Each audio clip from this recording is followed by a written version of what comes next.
Hello everyone, welcome to career studies YouTube channel. Career studies की तरफ से मैं प्रवीण कुमार एक बार फिर से आपके लिए लेके आया हूँ आरआरबी ग्रुप डी व आरआरबी एनटीपीसी के लिए जीएस के महत्वपूर्ण क्वेश्चन।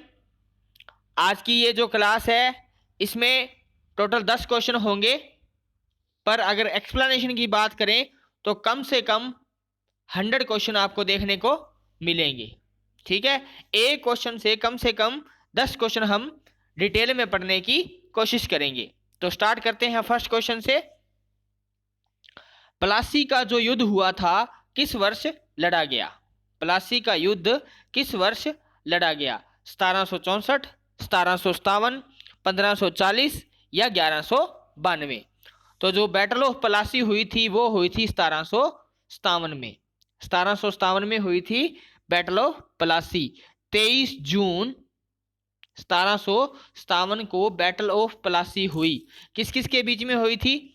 तो ये थे इसमें बंगाल के नवाब। अगर बंगाल के नवाब की बात करें तो वो थे सिराजुद्दौला। ठीक है, और ये हुई थी सिराजुद्दौला और ब्रिटिशर्स के बीच में। ब्रिटिशर्स की तरफ से कौन था? तो वो था रॉबर्ट क्लाइव। Robert Clive. इस युद्ध के अंदर सिराजुद्दौला को धोखे से हरा दिया था और मार दिया था। ठीक है, अब ये धोखा किसने दिया था? तो ये धोखा इसको दिया गया था, वो दिया था मीर जाफर ने। मीर जाफर कौन था? मीर जाफर सिराजुद्दौला का एक सेनापति था। मीर जाफर के धोखे के कारण ही सिराजुद्दौला को मार दिया गया था युद्ध के बाद में। ठीक है, तो इस युद्ध के बाद में क्या हुआ? रॉबर्ट जो क्लाइव था, रॉबर्ट क्लाइव ने जो मीर जाफर थे, मीर जाफर को बंगाल का नवाब बना दिया था। और इस युद्ध के बाद में भारत में अंग्रेजों ने अपनी सत्ता की स्थापना कर दी थी। ठीक है, तो याद रखना है ये युद्ध कब हुआ था? 23 जून 1757 को, ऑप्शन बी। ठीक है, उसके बाद में हम बात करते हैं ऑप्शन ए 1764। 1764 में बैटल ऑफ बक्सर लड़ी गई थी। बैटल ऑफ बक्सर, बक्सर का युद्ध हुआ था। किस किस के बीच में हुआ था? इसमें थे बंगाल के नवाब, बंगाल के नवाब थे मीर कासिम, बंगाल के नवाब थे मीर कासिम। अवध के नवाब थे शुजाउद्दौला, शुजाउद्दौला। मुगल शासक थे शाह आलम सेकंड। बंगाल के नवाब थे मीर कासिम, अवध के नवाब थे शुजाउद्दौला और मुगल शासक थे शाह आलम सेकंड। और ब्रिटिशर्स की तरफ से कौन थे? तो वो था हेक्टर मुनरो, हेक्टर मुनरो। ठीक है, तो इस युद्ध में भी हेक्टर मुनरो की जीत हुई थी। ठीक है, तो ये युद्ध कब लड़ा गया था? अगर डेट पूछ ले तो 23 अक्टूबर 1764। 23 अक्टूबर 1764 को यह युद्ध लड़ा गया था जिसमें अंग्रेजों की जीत हुई थी। ठीक है, उसके बाद में हम बात करते हैं ऑप्शन सी 1540। 1540 में क्या हुआ था? 1540 में बैटल ऑफ कन्नौज हुई थी। बैटल ऑफ कन्नौज या बैटल ऑफ बिलग्राम भी इसको बोलते हैं। ये हुई थी शेरशाह सूरी, शेरशाह सूरी और हुमायूं के बीच में। ठीक है, शेरशाह सूरी और हुमायूं के बीच में ये बैटल हुई थी 1540 के अंदर। और इसमें शेरशाह सूरी ने हुमायूं को बहुत ही बुरे तरीके से हरा दिया था। कुछ टाइम के लिए शेरशाह सूरी के पास में ये गद्दी आ गई थी जिसमें मुगल शासक बैठे थे। ठीक है, उसके बाद में हम बात करते हैं 1192। 1192 में क्या हुआ था? Battle of Tarain. Battle of Tarain हुई थी 1192 में। ये किस किस के बीच में हुई थी? मोहम्मद गौरी और पृथ्वीराज चौहान के बीच में हुई थी। पृथ्वीराज चौहान और मोहम्मद गौरी के बीच में हुई थी 1192 में बैटल ऑफ तराइन, जिसमें पृथ्वीराज चौहान हार गए थे और इनको मार दिया गया था। ठीक है, इससे पहले 1191 में एक बैटल हुई थी। 1191 में battle of Tarain first number वाली, ठीक है। तराइन की पहली लड़ाई थी, उसमें क्या हुआ था, उसमें पृथ्वीराज चौहान ने मोहम्मद गोरी को हरा दिया था और उसकी जान बख्श दी थी। पर दूसरे युद्ध में गोरी ने पृथ्वीराज चौहान को हरा दिया और उसको मार दिया, ठीक है। तो इस क्वेश्चन का जो सही आंसर है वो है option B. Battle of Plassey कब हुई थी? 1757 में, ठीक है। चलते हैं नेक्स्ट क्वेश्चन की तरफ। कौन सा प्राधिकरण भारत के राष्ट्रपति और उपराष्ट्रपति के पदों के निर्वाचन आयोजित करता है? मतलब ऐसा कौन सी संस्था है, कौन सा प्राधिकरण है जो भारत के राष्ट्रपति और भारत के उपराष्ट्रपति का इलेक्शन करवाता है, ठीक है। तो भारतीय निर्वाचन आयोग, संसद, सुप्रीम कोर्ट या लोकसभा। तो इसका जो सही आंसर है वो है भारतीय चुनाव आयोग, इलेक्शन कमीशन ऑफ इंडिया, ठीक है। एट ए टाइम पे जो भारत के चीफ इलेक्शन कमीशन है वो है Sushil Chandra at a time Bharat के चीफ इलेक्शन कमीशन हैं, ठीक है। अगर हम बात करें कि अगर इसमें कोई राष्ट्रपति और उपराष्ट्रपति के इलेक्शन में अगर कोई भी विवाद है तो उसका फैसला कौन करता है? उसका फैसला करता है सुप्रीम कोर्ट, ठीक है। अब हम थोड़ा सा डिटेल में पढ़ने की कोशिश करेंगे कि राष्ट्रपति का जो इलेक्शन होता है उसमें कौन कौन पार्टिसिपेट करता है। उसमें लोकसभा के मेंबर, उसमें राज्यसभा के मेंबर और दिल्ली और पुडुचेरी, ये 2 यूटी होती है, ठीक है। लोकसभा, राज्यसभा और दिल्ली और पुडुचेरी के इलेक्टेड मेंबर, ये वर्ड याद रखना है कि इलेक्टेड मेंबर जो होते हैं वो इसमें पार्टिसिपेट करते हैं, ना कि नॉमिनेटेड मेंबर, ठीक है। लोकसभा, राज्यसभा के इलेक्टेड मेंबर और दिल्ली और पुडुचेरी के साथ में, ठीक है। अगर हम उपराष्ट्रपति के इलेक्शन की बात करें तो उसमें लोकसभा और राज्यसभा के सभी मेंबर पार्टिसिपेट करते हैं, इलेक्टेड भी और नॉमिनेटेड भी। इलेक्टेड और नॉमिनेटेड दोनों तरह के मेंबर जो होते हैं वो इस इलेक्शन में पार्टिसिपेट करते हैं, ठीक है। उसके बाद में भारत का एक राष्ट्रपति होगा, इसके लिए एक आर्टिकल है 52 और उपराष्ट्रपति का जो आर्टिकल है वो है 63, ठीक है। उसके बाद में हम बात करते हैं लोकसभा की। लोकसभा एक ऐसा सदन है जिसका जो हेड होता है वो लोकसभा स्पीकर होता है, ठीक है। लोकसभा का जो हेड होता है वो लोकसभा स्पीकर होता है, ठीक है। और इसका जो आर्टिकल है, जो लोकसभा का आर्टिकल है वो होता है 81। और राज्यसभा का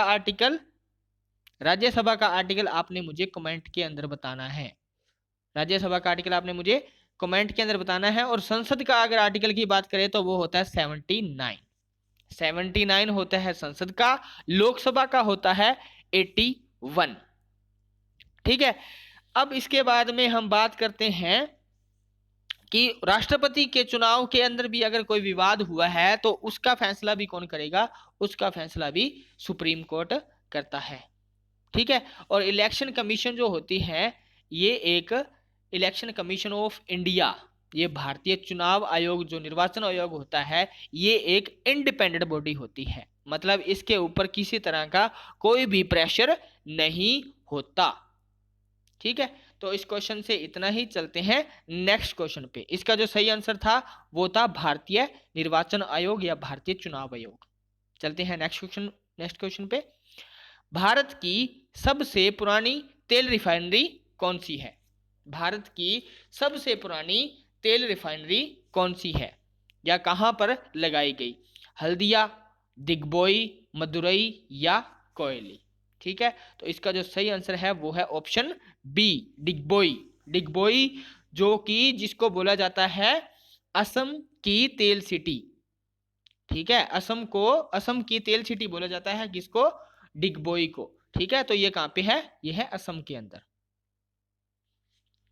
के अंदर है डिग्बोई, जहां पे पहली जो रिफाइनरी लगाई गई थी ये भारत की ही नहीं बल्कि एशिया की सबसे पहली रिफाइनरी लगाई गई थी 1901 के अंदर। 1901 के अंदर लगाई गई थी पहली रिफाइनरी। ठीक है। अगर एट प्रेजेंट भारत में बात करें तो एट प्रेजेंट भारत में 18 पब्लिक सेक्टर रिफाइनरी है, 18 पब्लिक सेक्टर रिफाइनरी है और 5 प्राइवेट सेक्टर रिफाइनरी है। ठीक है। उसके बाद में इनमें से कुछ रिफाइनरी है, जैसे जामनगर रिफाइनरी हो गया, जामनगर रिफाइनरी हो गया। उसके बाद में कोची रिफाइनरी हो गया, जो जामनगर वाली है ये है गुजरात के अंदर, कोची वाली होगी केरला के अंदर। उसके बाद में पारादीप रिफाइनरी है, वो है उड़ीसा के अंदर। उसके बाद में गुरु गोबिंद सिंह रिफाइनरी है, वो है पंजाब के अंदर। ठीक है। और अगर इनमें सबसे बड़ी रिफाइनरी पूछा जाए तो वो है कौन सी? जामनगर रिफाइनरी, जो कि गुजरात में है। ठीक है। ये भारत की सबसे बड़ी रिफाइनरी है एट प्रेजेंट में। ठीक है। उसके बाद में हल्दिया की बात करें तो हल्दिया पोर्ट है उड़ीसा के अंदर। ठीक है। और ये जो मदुरई है इसको बोलते हैं सिटी ऑफ फेस्टिवल बोलते हैं इसको। ठीक है। सिटी ऑफ फेस्टिवल बोलते हैं और ये तमिलनाडु के अंदर है। सिटी ऑफ फेस्टिवल किसको बोला जाता है? त्योहारों का शहर मदुरई को बोला जाता है और ये कहाँ पे है? तमिलनाडु के अंदर है। ठीक है।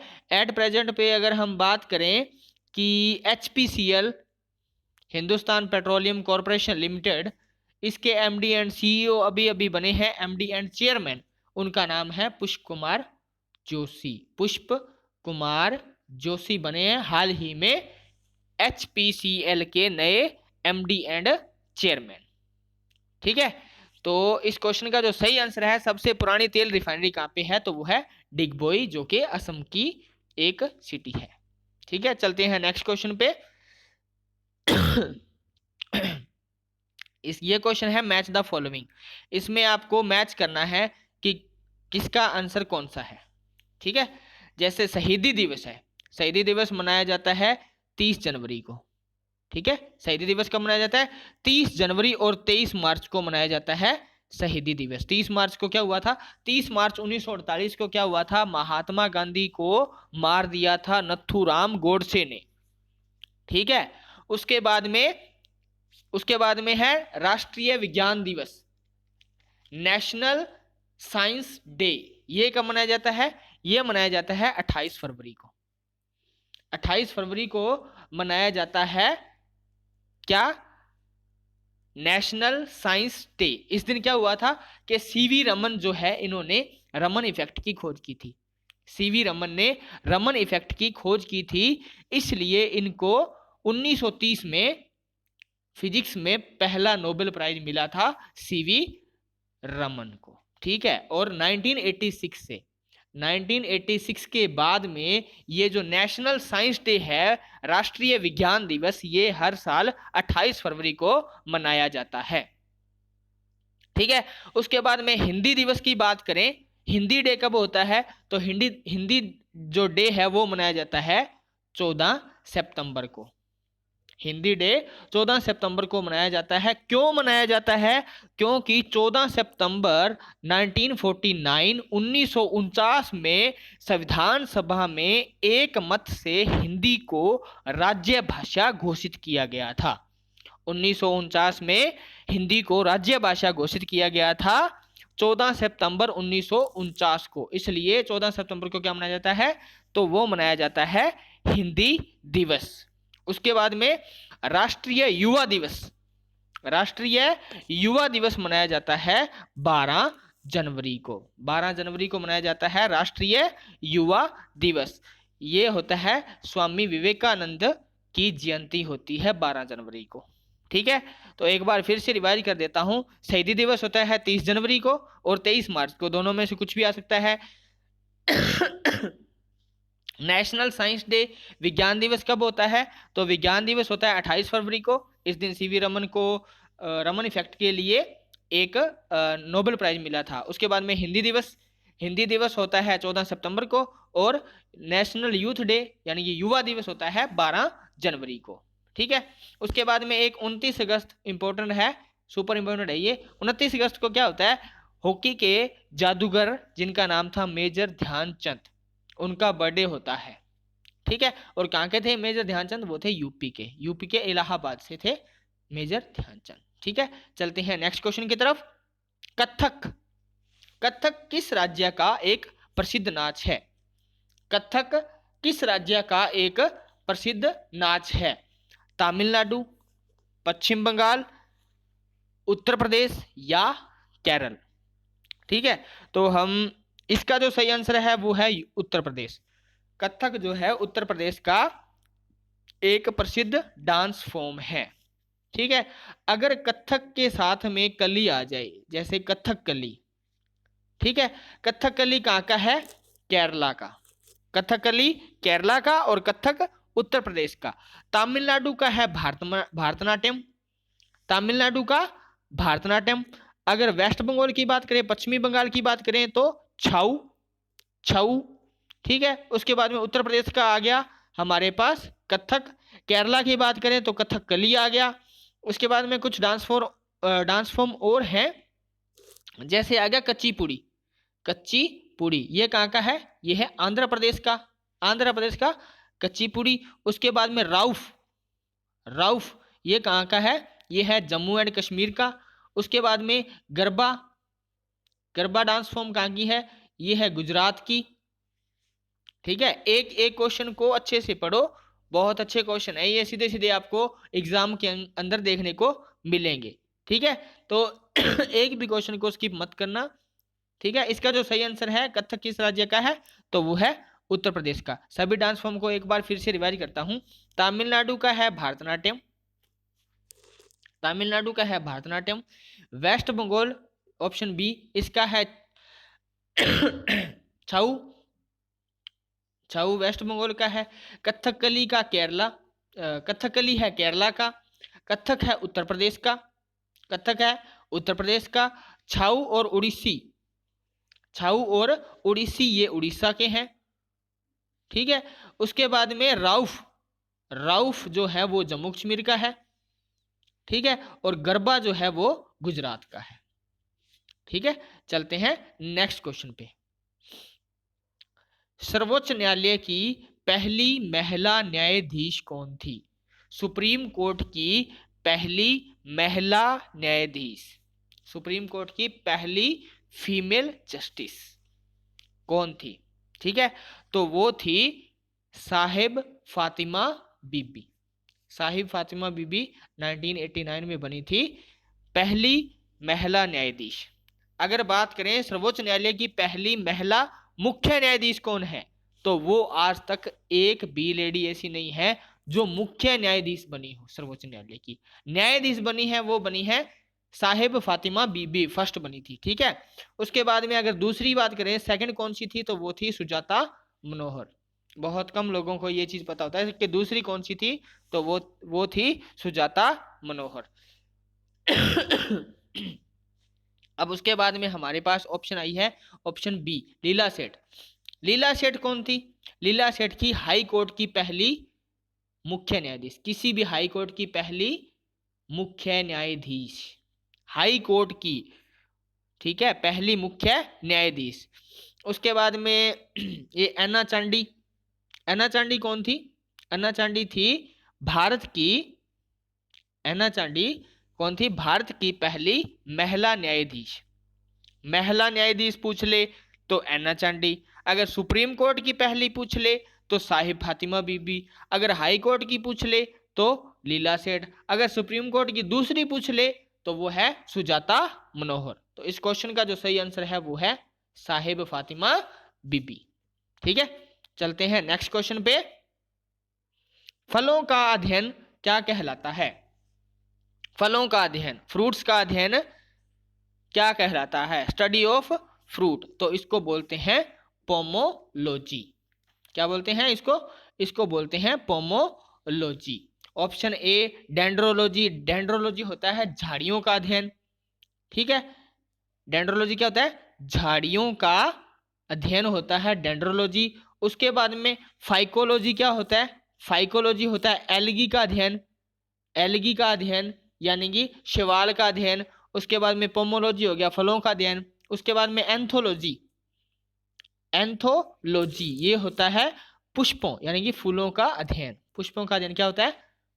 एंथोलॉजी। इसके बाद में कुछ और जो स्टडी होती है वो भी हम पढ़ लेते हैं, जैसे माइकोलॉजी।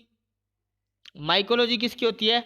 तो माइकोलॉजी होती है कवक, फंगी जो होती है ना उसका अध्ययन। माइकोलॉजी कवक का अध्ययन। उसके बाद में पेडोलॉजी।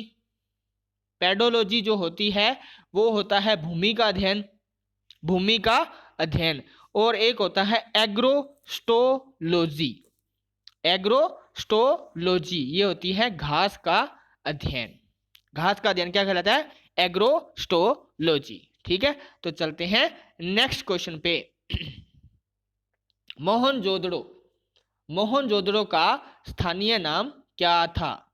मोहनजोदड़ो का स्थानीय नाम क्या था? ठीक है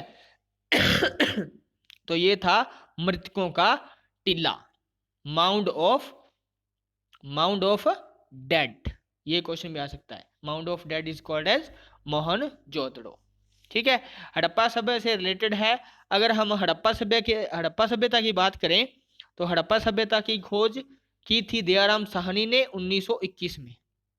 ठीक है, अगर पूछ रहे हड़प्पा किस नदी के किनारे था तो वो था रावी नदी के किनारे।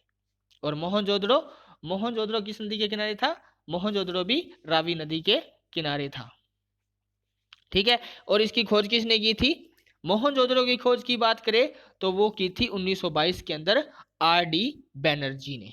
आर डी बैनर्जी ने मोहनजोदड़ो की खोज की। और हड़प्पा की खोज की थी तो वो की थी किसने? दयाराम साहनी ने 1921 में। ठीक है, तो इसका जो सही आंसर है ऑप्शन बी, मृतकों का टीला। अगर हम हड़प्पा सभ्यता की बात करें तो इसको बोलते हैं प्रोटो हिस्टोरिक अथवा ब्रोंज एज पीरियड बोलते हैं। ब्रोंज एज पीरियड में इसको रखा जाता है, कांस्य युग में इसको रखा जाता है। और इसका टाइम अप्रोक्स 2400 से लेके 1700 बीसी माना जाता है। ठीक है, और यह सभ्यता कैसी थी? ये थी नगरीय। ठीक है, नगरीय सभ्यता थी एक। तो इस क्वेश्चन का जो सही आंसर है वो है मृतकों का टीला, माउंड ऑफ डेड। उसके बाद में नेत्रदान के समय आंख का कौन सा पार्ट दान किया जाता है? नेत्रदान के समय आंख का कौन सा हिस्सा दान किया जाता है? लेंस, आइरिस, कॉर्निया या पुतली? लेंस, आइरिस, कॉर्निया या पुतली? तो इसका जो सही आंसर है वो है कॉर्निया। कॉर्निया दान क्यों दिया जाता है? क्योंकि यहां तक ब्लड नहीं पहुंचता। आंख का जो एक पार्ट होता है कॉर्निया, जो जहां तक ब्लड नहीं पहुंचता। और नेत्रदान के समय जब ब्लड ये डोनेट करते हैं, आई डोनेट करते हैं, तो वो इसी कॉर्निया को डॉक्टर निकाल के लेके जाते हैं। ठीक है, उसके बाद में हम बात करते हैं आइरिस की। आइरिस क्या होता है? आइरिस के कारण क्या होता है? आइरिस के कारण हमारी आंख का कलर होता है, जैसे किसी की ब्राउन होती है, ठीक है, किसी की ब्लैक होती है। ठीक है, तो इसके कारण क्या होता है? आइरिस के कारण आंख का कलर होता है। ठीक है, किसी की ब्लू भी होती है। इसके बाद में अगर हम आई स्कैन करवाते हैं, जैसे आधार कार्ड वगैरह बने थे, तो उस टाइम जो स्कैन की थी आइज, तो उसमें भी आइरिस का ही यूज किया जाता है। आई स्कैन के टाइम में आइरिस को स्कैन किया जाता है। ठीक है, तो ये क्वेश्चन भी पूछा जा सकता है कि आधार कार्ड बनाते समय या आइज को स्कैन करते समय किस आंख के कौन से पार्ट को स्कैन किया जाता है? तो वो करते हैं आइरिस। उसके बाद में हम बात करते हैं प्यूपिल यानी कि पुतली की बात करते हैं। पुतली क्या होती है? आंख के बीचों बीच एक गोल पार्ट होता है। आंख के बीचों बीच एक गोल पार्ट होता है। प्रकाश कम होने पर ये फैल जाता है और अगर जब ज्यादा हो तो ये कम हो जाता है। ये ब्लैक वाला पार्ट जो होता है ना आंख के बीचों बीच, उसको बोलते हैं प्यूपिल। ठीक है, जब लाइट कम होती है, जब लाइट कम होती है तो ये फैल जाता है, बड़ा हो जाता है। ठीक है, कभी नोट करना। और जब लाइट ज़्यादा आ जाए तो इसको वो छोटा हो जाता है। ऑटोमेटिक सिस्टम होता है उसमें। ठीक है उसके बाद में ऑप्शन ए लेंस की बात करते हैं। लेंस क्या होता है? आंख के अंदर जो लेंस होता है वो होता है बाई कन्वेक्स लेंस होता है, यानी कि उभयोतल लेंस होता है। ठीक है, अब अगर पूछ ले स्टडी ऑफ आई क्या होती है, स्टडी ऑफ आई क्या होता है, तो स्टडी ऑफ आई होता है ऑप्थामोलॉजी। क्या होता है, ophthalmology. Ophthalmology is called as study of eye. आंख का विज्ञान क्या कहलाता है, ऑप्थामोलॉजी। ठीक है, और जो डॉक्टर होता है उसको बोलते हैं ऑप्थामोलॉजिस्ट। ठीक है, तो इसका जो सही आंसर है वो है कॉर्निया। कॉर्निया को डोनेट किया जाता है आंख के डोनेशन के टाइम। चलते हैं नेक्स्ट क्वेश्चन पे, आज का हमारा लास्ट क्वेश्चन। और इलेक्ट्रॉन की खोज किसने की, इलेक्ट्रॉन की खोज किसने की? ई गोल्डस्टीन, रदरफोर्ड, जे थॉमसन या चैडविक? तो इसका जो हमारे पास सही आंसर है वो है ऑप्शन सी, ऑप्शन सी। इसका एक ट्रिक बता देता हूं, ईट पर नाच, ईट पर नाच। इलेक्ट्रॉन का J Thomson, T for Thomson. P proton, proton का रदरफोर्ड। न्यूट्रॉन का चैडविक। ठीक है, कभी नहीं भूलोगे, ईंट पर नाच। इसका जो सही आंसर है वो है ऑप्शन सी, जे थॉमसन।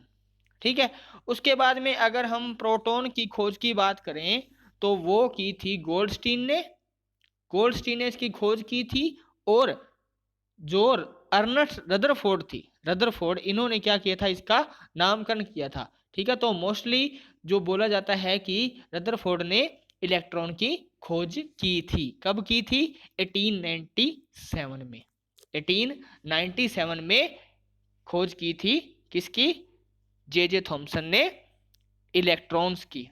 उसके बाद में न्यूट्रॉन, न्यूट्रॉन की खोज किसने की, न्यूट्रॉन की खोज की थी जेम्स चैडविक ने की थी। ठीक है, ईंट पर नाच। इलेक्ट्रॉन की बात करते हैं तो इलेक्ट्रॉन होता है नेगेटिव चार्ज, प्रोटॉन जो होते हैं वो पॉजिटिव चार्ज, और अगर न्यूट्रॉन की बात करें तो ये चार्जली फ्री होते हैं, इन पे कोई चार्ज नहीं होता। और इन तीनों से मिलके इलेक्ट्रॉन, प्रोटॉन एंड न्यूट्रॉन, इन तीनों से मिलके ही क्या बनता है, एटम।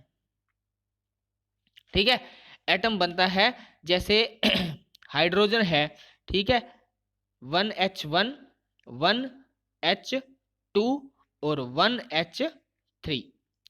ठीक है, अगर इसमें पूछ ले कि इसमें प्रोटॉन कौन सा है और न्यूट्रॉन कौन सा है, इलेक्ट्रॉन कौन सा है, तो इसमें थोड़ा सा मुश्किल आएगा। ठीक है, थोड़ा सा मुश्किल आया, बट वैसे हम इसको थोड़ा सा औरली कर सकते हैं कि ये जो होता है नीचे वाला, ये नीचे वाला जैसे एक लिखा है, ये भी एक लिखा है, ये भी एक लिखा है, तो ये क्या होते हैं, आइसोटोप होते हैं। ठीक है, आइसोटोप होते हैं। और ये क्या होता है, ये होता है मास, मास होता है ये। ठीक है, ये होता है number of proton, number of proton, और ये होता है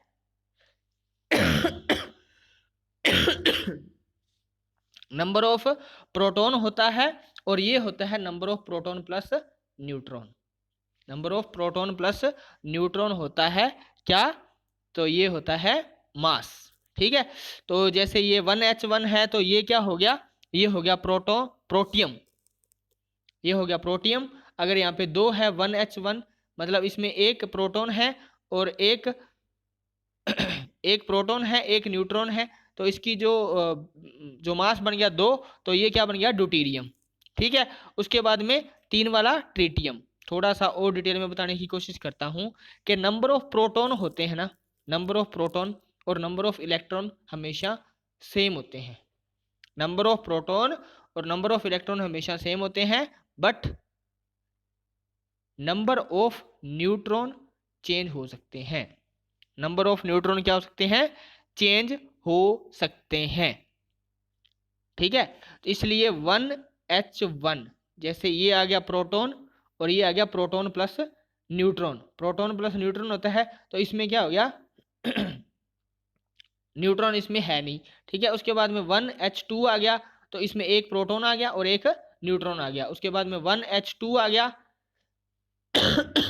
1H3 आ गया, तो इसमें एक तो प्रोटॉन हो गया और 2 न्यूट्रॉन हो गए। ठीक है, तो इस क्वेश्चन का जो सही आंसर है वो है जे थॉमसन ने खोज की थी किसकी, इलेक्ट्रॉन की।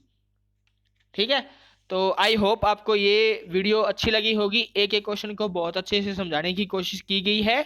इन क्वेश्चन को आप ऐसे करो, एक नोटबुक के अंदर राइट डाउन करो, अपने अपने नोट्स बनाओ और फिर इनको एक बार रिवाइज करो, तो ये आपको हमेशा के लिए रेडी हो जाएंगे। और ये क्वेश्चन 100% दावा है मेरा कि एग्जाम के अंदर आपको सीधे सीधे देखने को मिलेंगे। ठीक है, तो अगर आपको ये वीडियो अच्छी लगी है तो अपने फ्रेंड्स में ज़्यादा से ज़्यादा शेयर करें, वीडियो को लाइक करें और हमारे चैनल को सब्सक्राइब करें। Thank you, thanks for watching.